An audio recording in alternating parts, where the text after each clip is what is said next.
اعوذ باللہ من الشیطان الرجیم بسم اللہ الرحمن الرحیم۔ پیارے بچوں، امید ہے کہ آپ ٹھیک طرح سے ہوں گے۔ آج کے اس سیشن میں ہم پھر کچھ ڈسکس کریں گے پاور سٹرگلز اینڈ موومنٹس کے بارے میں۔ پچھلے سیشن میں ہم نے 2 ایگزامپلز سیکھی، انڈرسٹینڈ کی۔ ایک ایگزامپل تھی نیپال کے بارے میں، جہاں کنگ رول تھا اور انہوں نے ڈیموکریسی کے لیے وہاں پروٹیسٹ کیا۔ اسی طرح ایک اور ایگزامپل تھی ایک چھوٹی سے ملک کے بارے میں جس کا نام تھا بولیوا۔ تو وہاں واٹر کرائسس تھی، واٹر کا جو خرچہ آتا تھا وہ ان کے بس کی بات نہیں تھی۔ تو اس حکم کو ہٹانے کے لیے بولیوا کے لوگ، جن میں پروفیشنلز بھی تھے، اسٹوڈنٹس بھی تھے اور جو سول سوسائٹی ہے ان کے بھی بہت سارے لوگ تھے جنہوں نے اس موومنٹ میں حصہ لیا۔ تو آج ہم ایک اور موومنٹ کی بات کریں گے۔ یہ موومنٹ ہمیں انڈرسٹینڈ کرے گا کہ ان موومنٹس کی کیوں ضرورت پڑتی ہے۔ ایک موومنٹ ہے، نام ہے اس کا امبریلا موومنٹ۔ میں بورڈ پہ لکھوں گا۔ اب سوال پیدا ہوتا ہے امبریلا اس کا نام کیوں پڑا۔ ایک ملک ہے Hong Kong.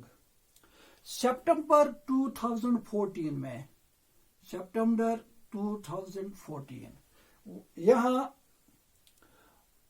University of Hong Kong, جو یونیورسٹی آف ہانگ کانگ کی تھی، وہاں کے جو اسٹوڈنٹس تھے انہوں نے پولیٹیکل پاورز کو اچیو کرنے کے لیے وہاں پروٹیسٹ کیا۔ تو پروٹیسٹ کے دوران انہوں نے کیا کیا، سمبل کے طور ان ہر ایک ممبر نے جنہوں نے پروٹیسٹ میں حصہ لیا، انہوں نے اپنے ساتھ ایک ایک امبریلا یا ایک ایک چھاتا لیا تھا۔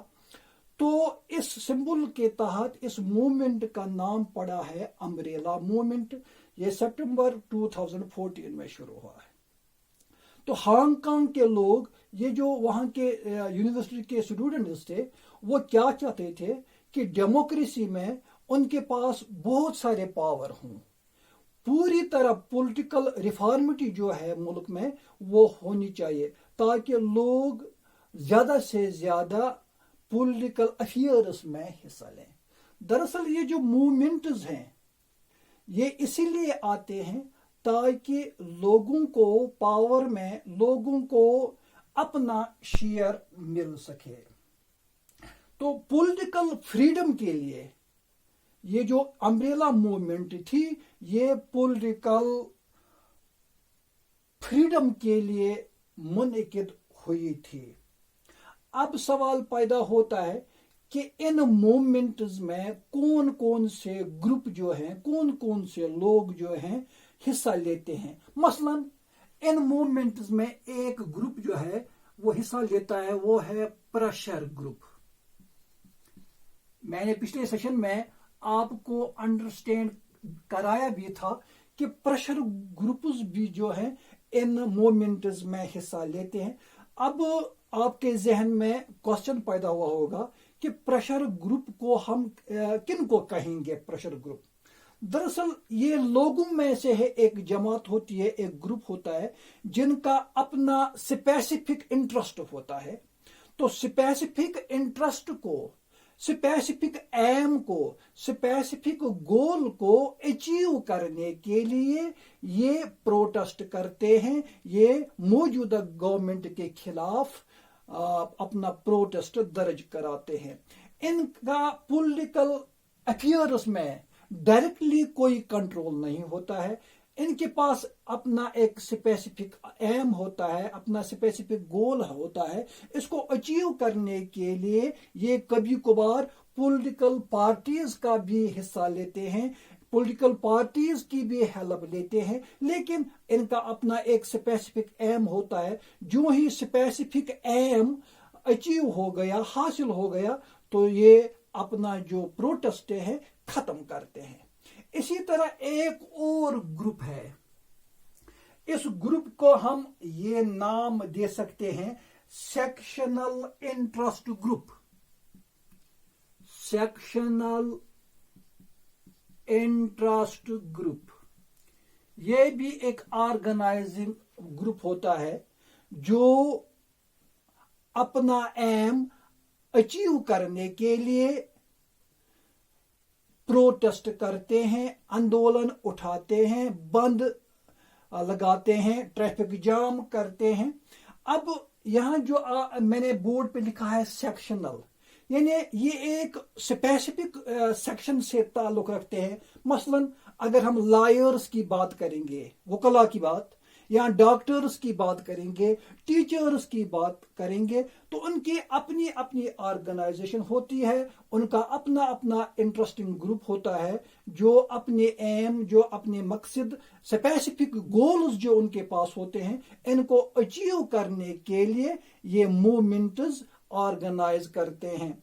लेकिन इनका भी गवर्नमेंट में डायरेक्ट कंट्रोल नहीं होता है। इसी तरह एक और ग्रुप जो है उसको हम कहेंगे मूवमेंट ग्रुप्स।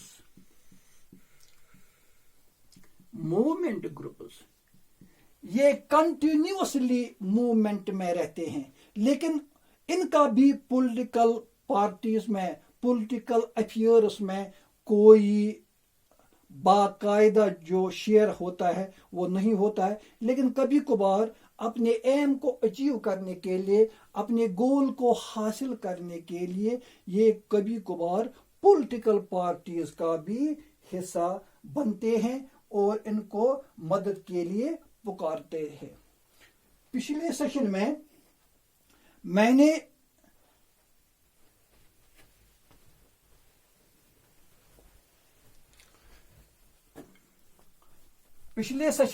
मैंने कुछ बातें की थी अपने मुल्क हिंदुस्तान की, जहां मुख्तलिफ मौकों पर मुख्तलिफ ग्रुप्स, मूवमेंट्स नमूदार हुई। उनमें से मैंने एक का नाम लिया था नर्मदा बचाओ आंदोलन। नर्मदा बचाओ आंदोलन ये एक ऑर्गेनाइजेशन थी जिसने प्रोटेस्ट में हिस्सा लिया। दरअसल ये लोग जो थे, नर्मदा दरिया पर एक डैम, गवर्नमेंट नर्मदा दरिया पर एक डैम बनाना चाहते थी, लेकिन लोगों ने इस डैम को बनने नहीं दिया। लोगों ने इनकार किया कि यहाँ इस दरिया पर बांध नहीं बनना चाहिए, डैम नहीं बनना चाहिए। तो उसके लिए लोगों ने बाज़ाबिता एक ऑर्गेनाइजेशन बनाई जिसका नाम रखा गया है नर्मदा बचाओ आंदोलन। इस तरह से मुख्तलिफ वक्तों में, मुख्तलिफ ममालिक में ये मूवमेंट्स काम करती है। अब अगर हम अपने स्टेट जे.एंड की बात करेंगे, हम देखेंगे कि जे.एंड.के में, यानी जम्मू एंड कश्मीर में, क्या इस तरह की कोई मूवमेंट नमूदार हुई भी थी या नहीं। अगर हम देखेंगे पीरियड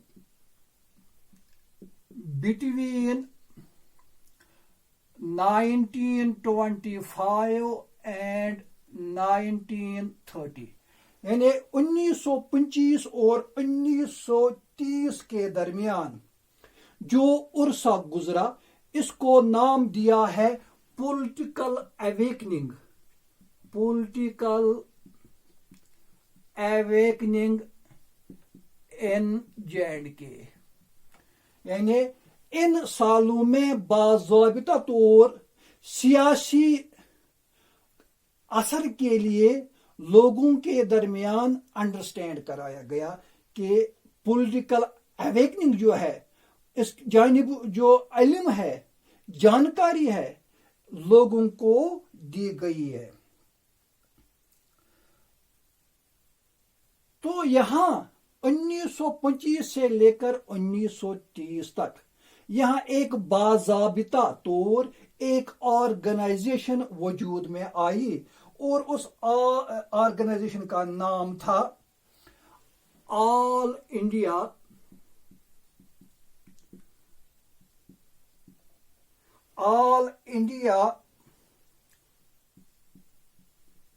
कश्मीरी मुस्लिम कॉन्फ्रेंस। ऑल इंडिया कश्मीरी मुस्लिम कॉन्फ्रेंस, ये जो ऑर्गेनाइजेशन वजूद में आ गई जम्मू एंड कश्मीर में, तो ये ऑर्गेनाइजेशन फंक्शन करती थी फ्रॉम लाहौर। लाहौर इस वक्त हमारे पड़ोसी मुल्क पाकिस्तान में है और सूबे पंजाब की जो राजधानी है वो लाहौर है।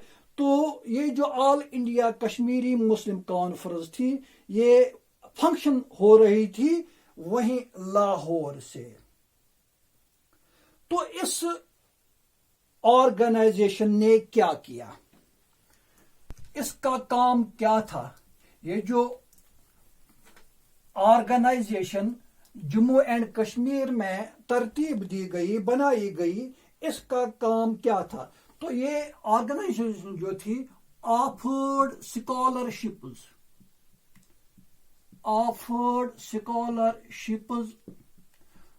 To poor students.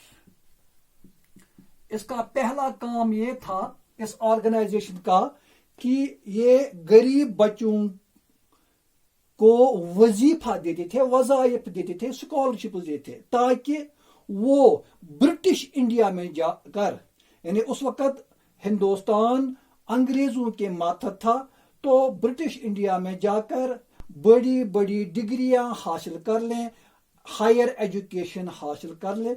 तो ये स्कॉलरशिप इनको दी गई। तो ये जब बच्चे बाहर पढ़ने के लिए गए और वहां से उन्होंने डिग्रियां हासिल की, तो इनका जो कांटेक्ट हुआ दूसरे बच्चों के साथ हुआ और इनको बहुत सारी रहनुमाई हो गई और ये इन्फ्लुएंस में आ गए पॉलिटिकल अफेयर्स के बारे में कि किन किन मुल्कों में कौन कौन से हालात है। तो ये बच्चे जो है जो हायर एजुकेशन अचीव करके आए, तो उनके दिल में, उनके दिमाग में पॉलिटिकल इन्फ्लुएंस पैदा हो चुका था। लेकिन जब उन्होंने देखा कि हिंदुस्तान में इनके लिए कोई जॉब की गारंटी नहीं है, इनको कोई नौकरी नहीं मिल पाती है, तो उन्होंने क्या किया? उन्होंने यहां हमारे कश्मीर में एक रीडिंग रूम की बुनियाद डाली। इसको नाम दिया गया रीडिंग रूम ग्रुप। ये रीडिंग रूम ग्रुप बनाया गया है 1930 में, 1930 में इस ग्रुप को बनाया गया। तो इस ग्रुप का काम क्या था? यहाँ इस रीडिंग रूम में बड़े बड़े डिस्कस होते थे पॉलिटिकल अफेयर्स के बारे में। लोगों को आगाही दी जाती थी कि पॉलिटिकली हम कितने बैकवर्ड में हैं, हमने कौन कौन से काम करने हैं। तो ये जो रीडिंग रूम था, अगर मैं यहाँ बताऊं, इस रीडिंग रूम में बहुत सारे मेंबर थे उस वक्त।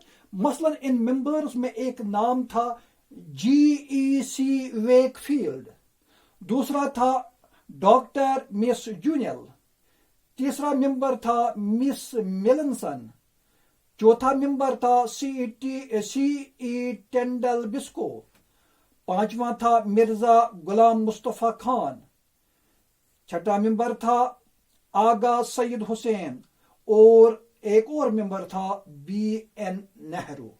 तो ये जो मेंबर थे इस रीडिंग रूम के, इनका काम क्या था, इनका एम क्या था, इनका मोटो क्या था, और ये रीडिंग रूम क्यों एस्टेब्लिश किया गया? इसका असली मकसद ये था कि ये जो कश्मीर में बसने वाले लोग हैं, ये जो बसने वाले लोग हैं, या ایک اور گروپ کی بنیاد ڈالی گئی ہے JK women's welfare. JK women's welfare. تو اس گروپ نے اس جانب بھی کام کیا. یہ ان کا موٹو تھا، ان کا ایم تھا کہ وومن جو ہیں، عورتیں جو ہیں، ان کو ایجوکیشنل ہیلپ دی جائے، ان کو تعلیم دی جائے، ان کو سکھایا جائے کہ کیسے زندگی گزارنی ہے. دراصل یہ چاہتے تھے کہ وومن فوک جو ہے ان کی اپ لفٹمنٹ ہو، یہ ترقی کر سکیں اور یہ مردوں کے شانہ بشانہ کام کر سکیں. دراصل اس کا مطلب یہ ہے کہ یہ جو موومنٹز ہے یہ ہر جگہ پیدا ہو گئی، جیسے باہر کے ملکوں میں، ہندوستان میں، اسی طرح ہمارے جموں اینڈ کشمیر میں، تاکہ لوگ جو ہیں ان کے دماغ میں، ان کے دل میں پولیٹیکل اویئرنیس ہو، ان کے پاس علم ہو، ان کے پاس ایجوکیشن ہو، اور جو یہاں کا وومن فوک ہے جن کے پاس ٹریڈیشنل طریقے تھے، پرانے طریقے تھے، تو ان طریقوں کو ہٹا کر یہ جو میں نے یہاں نام لیے ہیں، جن ممبرز کا نام لیا ہے، انہوں نے اس ریڈنگ روم کے ذریعے عورتوں کے جو رائٹس ہیں، عورتوں کی جو اپ لفٹمنٹ ہے، اس کے مطابق انہوں نے کام کیا، اس کو پورا کیا، تاکہ عورتیں بھی مردوں کے شانہ بشانہ کام کر سکیں. بس آج اتنا ہی.